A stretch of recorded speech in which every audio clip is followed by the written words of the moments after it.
Let's see how to download the app and sign up.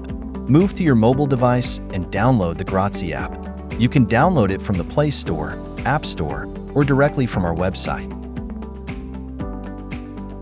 Open the Timozia app, and if you already have an account, simply log in. Otherwise, create a new account. Enter your username, email, and password. Re-enter the password to confirm, and click Create an account.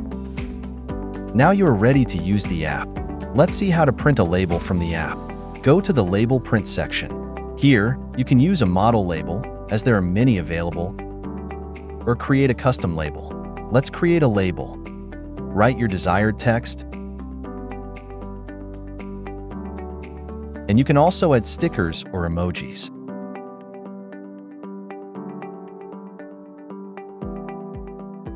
After finishing the label design, click on Print. Now connect the printer with the app. Make sure Bluetooth is turned on. Turn on your printer and perform a self-test by pressing the self-test button.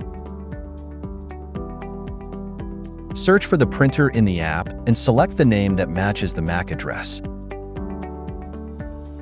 The printer is now connected. You can adjust the print copy, print density, print speed, and contrast from here as needed. Finally, click Print, and your printer will smoothly start printing.